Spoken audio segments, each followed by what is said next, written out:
Welcome and Assalamu alaikum. Second year, I'm your lecturer Knees Fatma. Today we are at about unit number 5, lecture number 15.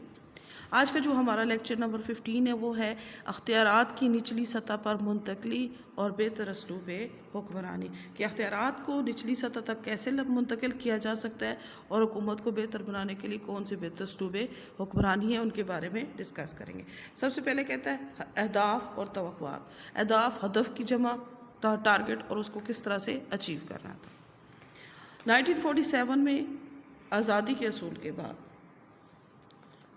1947 میں جب پاکستان آزاد ہوا، اس کے بعد پاکستان میں جو نظام حکمرانی رائج ہوا، حکمرانوں کے پاس جو نظام رائج تھا وہ انگریزوں کا، یعنی انگریزوں کا نظام تھا۔ وہ دو نظام تھے، کون کون سا؟ ایک تھا سامراجی، ایک تھا نوآبادیاتی نظام۔ تو سب سے پہلے کہتے ہیں سامراجی نظام کیا ہوتا ہے۔ اب آپ کو یہ بتاتے چلو بیٹا کہ سامراجی نظام کیا ہوتا ہے۔ یہ ایک ایسا نظام ہے، نظام حکومت ہے جس میں وہ جو پاورفل طبقہ ہے اپنی عسکری طاقت سے، یعنی اپنی فوجی طاقت سے کسی بھی ملک یا قوم پر اپنا جو ہے قبضہ بنا لیتا ہے، اور اس کے ساتھ ساتھ یہ ہے کہ وہ اس کے سیاسی اور معاشی نظام پر بھی مسلط ہو جاتا ہے۔ جبکہ نوآبادیاتی نظام سے اگر ہم اس کو کمپیئر کرتے ہیں تو یہ نوآبادیاتی نظام کے مقابلے میں یہ بہت سے شعبوں کے اوپر اپنا قبضہ جماتا ہے۔ جبکہ جو نوآبادیاتی نظام ایسا نظام ہوتا ہے جس میں جو صاحب اقتدار، یعنی جو پاورفل آپ کا طبقہ ہے، جیسے انگریز کو ہم کرتے ہیں جو ڈومینیٹ تھا، اپنی حکومت کو لمبے عرصے تک اس جگہ پر جہاں پر اس کا اقتدار ہوتا ہے اس پہ قائم رکھنا چاہتا ہے، اور اس مقصد کو حاصل کرنے کے لیے وہ کیا کرتا ہے کہ اپنا معاشی تسلط وہاں پر قائم کرتا ہے، اور اس کے ساتھ ساتھ اس نظام یعنی نوآبادیاتی نظام میں وہ کیا کرتا ہے کہ ایک تو اپنا قبضہ وہاں پر قائم کرتا ہے، دوسرا اس کے ساتھ ساتھ وہاں کیا اپنی جو معاشرت ہوتی ہے، اپنا جو کلچر ہوتا ہے وہ بھی اس علاقے کے لوگوں پر مسلط کرتا ہے، یعنی ان کے مذاہب وغیرہ میں مداخلت کرتا ہے، اپنے مذاہب کو زیادہ وہ جو ہے وہاں پر اس کا قبضہ چاہتا ہے۔ جیسے انگریزوں نے قبضہ کیا تھا تو قبضہ کرنے کے بعد انہوں نے کیا کیا تھا؟ سب سے پہلے انہوں نے اپنے لیے مشنری سکولز کھولے تھے۔ مشنری سکولز کھولنے کا کیا مطلب تھا؟ کہ مشنری سکول کھولنے کا مطلب یہ تھا کہ وہاں کے جو لوگ تھے انہیں زبردستی عیسائیت کی طرف رجوع کرنا تھا۔ تو یہ تھا انگریز کا نوآبادیاتی نظام تھا۔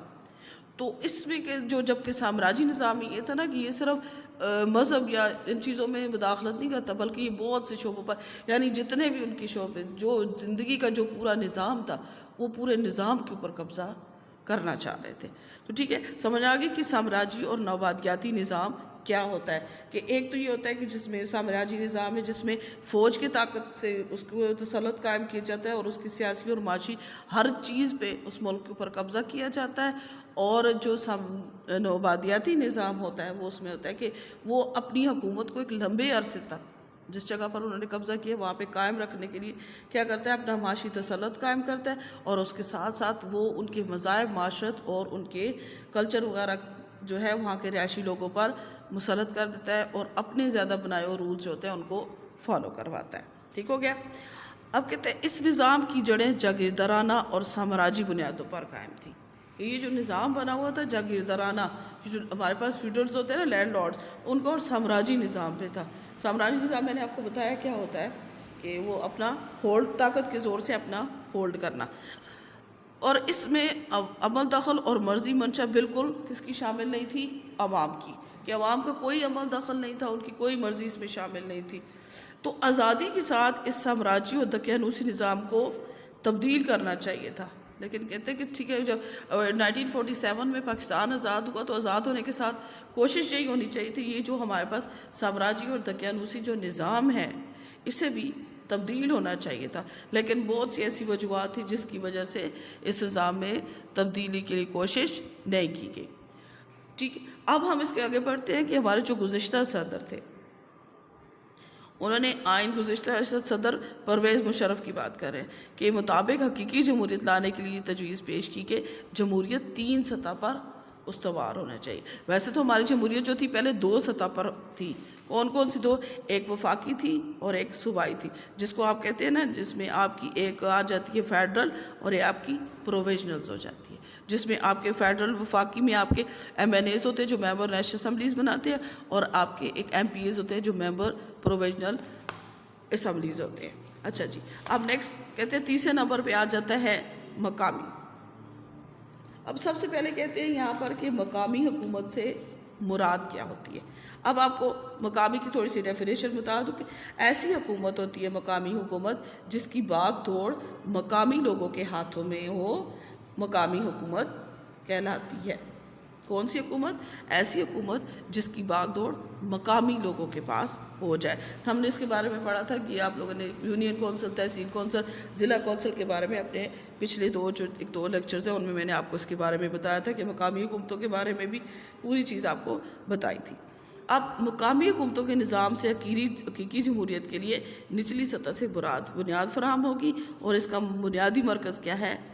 ڈی سینٹرلائزیشن، لامرکزیت، کہ مرکز کے پاس ہر چیز موجود نہ ہو بلکہ اختیارات جو ہیں وہ آپ کی جو ہے وہ پروویژنلز اور مقامی سطح پر بھی ہونے چاہیے۔ پرویز مشرف چیف ایگزیکٹو پاکستان کے 17 اکتوبر 1999 کے خطاب کے بعد، اب جو ہے جو ہمارے تھے پرویز مشرف صاحب جو ہمارے چیف ایگزیکٹو پاکستان تھے، اور ان سے پہلے دو چیزیں آپ کو بتانی چلوں، یہ تو ہے نا کہ سب سے پہلے آپ کو بتاؤں بیٹا کہ مقامی حکومتوں کا جو نظام سب سے پہلے پیش ہوا وہ 1885 میں جو وائس رائے تھا لارڈ رپن، اس نے یہ شروع کیا تھا۔ اس کے بعد پاکستان میں صدر ایوب خان کا بنیادی جمہوریت کا نظام تھا جو کامیاب نہیں ہو سکا۔ پھر اس کے بعد ضیاء الحق کے دور میں بھی مقامی حکومتوں کا نظام قائم کیا گیا تھا، لیکن وہ بھی کامیابی سے ہمکنار نہیں ہو سکا۔ تو اب یہاں پہ آ جاتے کہ جو پرویز مشرف نے اس کو انٹروڈیوس کروایا، اور سب سے پہلے انہوں نے کیا کہ مقاصد تو تھے ہی، پہلے کہتے ہیں کہ 12 اکتوبر 1999 کو انہوں نے کہا کہ اقتدار عوام کی نچلی سطح تک منتقل ہو، یعنی وہ کہتے ہیں کہ ڈیولوشن آف پاور ہونی چاہیے، اختیارات کو نچلی سطح تک منتقل کرنا ہے۔ تو اس کے لیے انہوں نے جو مقاصد طے کیے ان میں سب سے پہلے کہتے ہیں قومی اعتماد اور حوصلہ بحال کرنا ہے، کہ لوگوں کا اعتماد اور جو حوصلہ ہے وہ دوبارہ سے بحال کرنا ہے، جو گورنمنٹ کے اوپر سے ان کا اعتبار اٹھ چکا ہے۔ دوسرے نمبر پہ کہتے ہیں وفاق کو مضبوط کرنا ہے، صوبوں کے درمیان عدم توازن ختم کرنا ہے اور قومی یگانگت کو بحال کرنا ہے، کہ جو ہمارا مرکز ہونا ہے وہ ہر صورت مضبوط ہونا چاہیے، اور صوبے جو آپس میں لڑ رہے ہیں اس چیز کو ختم کرنا ہے اور قومی یگانگت کو بحال کرنا ہے۔ اقتصادی جو حالت ہے ہماری اس کو چیک کرنا ہے، اور سرمایہ کاری کے اعتماد کی تجدید کرنی ہے، کہ جو ہماری اقتصادیات ہے اس کو دوبارہ چیک کرنا ہے، اور جو سرمایہ کاری جو ہے اگر نہیں ہو رہی تو اس کو کرنے کے لیے لوگوں کو اس طرف مائل کرنا ہے کہ اگر آپ کے پاس آپ سرمایہ دار ہیں، آپ کے پاس پیسہ ہے، تو لازمی سرمایہ کاری کرے تاکہ ہمارا ملک جو ہے وہ بہتر ہو سکے۔ امن و امان کو یقینی بنانا ہے اور لوگوں کو انصاف فراہم کرنا ہے۔ ریاستی اداروں کو سیاسی اثرات سے آزاد کرانا اور ان کی نئے سرے سے تعمیر کرنا ہے۔ نچلی سطح پر لوگوں کو اختیارات منتقل کرنا ہے، یعنی ڈیولوشن آف پاور ہوگی، یعنی اختیارات کو نچلی سطح تک لانا ہے، غیر جانبدارانہ، نیوٹرل ہو کر رہیں، جانبدار ایک سائڈ پہ نہ ہو بلکہ غیر جانبدار، احتساب، چیک اینڈ بیلنس کرے لیکن وہ نیوٹرل ہو کے کرے۔ اب ان مقاصدات کے لیے بہتر اسلوب حکمرانی کو اہم تصور کیا گیا، اور اختیارات کو نچلی سطح پر منتقل کرنے اور بہتر اسلوب حکمرانی کے لیے حکومت نے مندرجہ ذیل اصول اپنائے۔ اب بہتر اسلوب حکمرانی اور اختیارات کو نچلی سطح پر منتقل کرنا ہے۔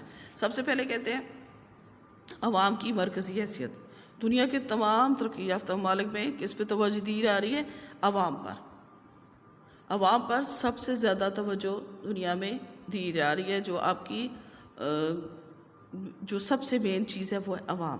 لہٰذا پاکستان میں معاشی، سیاسی، معاشرتی اور انتظامی امور کو عوام کی فلاح و بہبود کو مد نظر رکھ کر نبھانا ہوگا۔ اس نقطے پر زور دیا گیا کہ سیاسی نظام اور سیاسی پارٹیوں سے لوگوں کا اعتماد کا اٹھنا درجہ ذیل۔ اب یہاں پہ بتا رہے ہیں کہ یہ وہ کون سی وجوہات تھی جن کی وجہ سے ہمارا سیاسی پارٹیوں کے اوپر سے اعتماد جو ہے وہ اٹھ گیا۔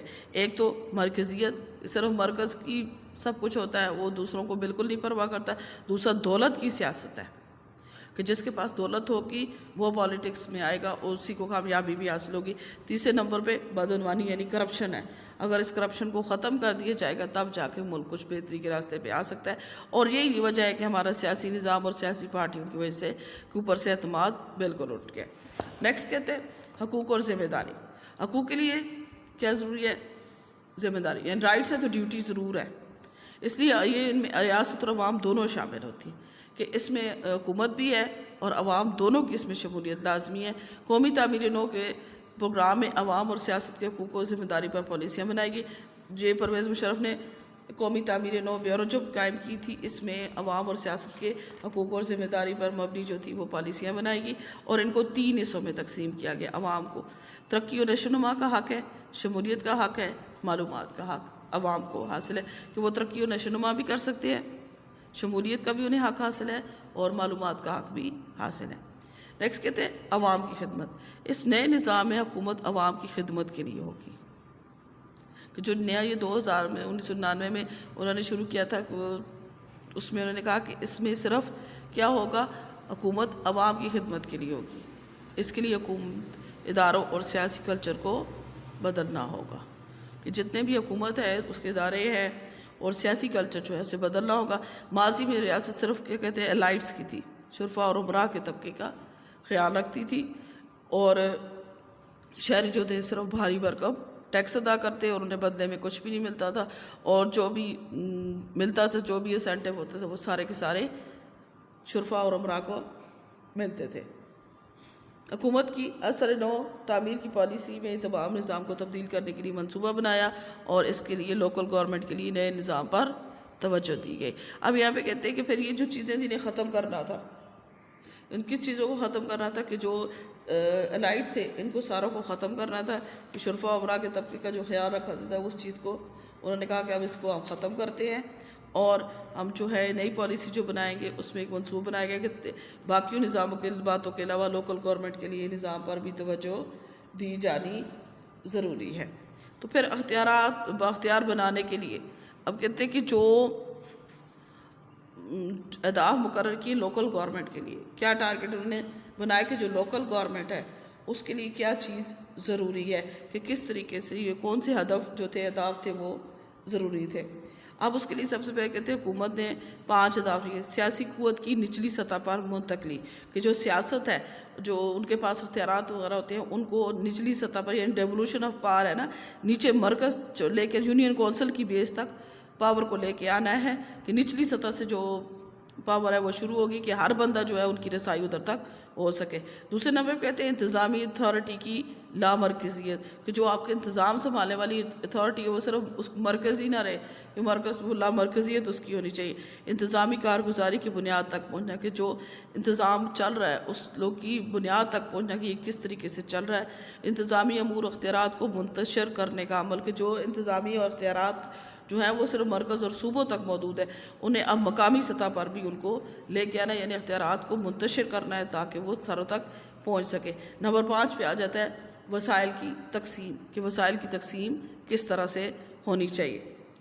اچھا، اب اس کے بعد کہتے ہیں کہ بہتر اسلوب حکمرانی کے لیے کون کون سے ادارے قائم کیے گئے ہیں، کہ بہتر اسلوب حکمرانی کو بہتر بنانے کے لیے کون سے ادارے قائم کیے۔ نمبر 1 پہ قومی سلامتی کونسل ہے، نمبر 2 پہ وفاقی کابینہ ہے، نمبر 3 پہ صوبائی گورنر ہے، نمبر 4 پہ صوبائی 5 پہ قومی تعمیر نو بیورو ہے، نمبر 6 پہ قومی احتساب بیورو، نمبر 7 پہ قومی نظام نگرانی، اور نمبر 8 پہ نیشنل کمانڈ اتھارٹی۔ تو یہ تو بیٹا آج کا تھا ہمارا جو ٹاپک، وہ یہ تھا کہ اہداف کی نچلی سطح پر منتقلی کیسے تھی۔ اس میں ہم لوگوں نے تیروں کے بارے میں پڑھا، اور اس کے بعد عوام کی مرکزی حیثیت اور اہداف وغیرہ کے بارے میں پڑھا، اور بہتر اسلوب حکمرانی کو بہتر بنانے کے لیے جو ادارے قائم کیے ان کے بارے میں پڑھا۔ امید ہے سمجھ آ گئی، اگر تو کمنٹس ضرور کیجیے۔ اوکے بچے، اللہ حافظ۔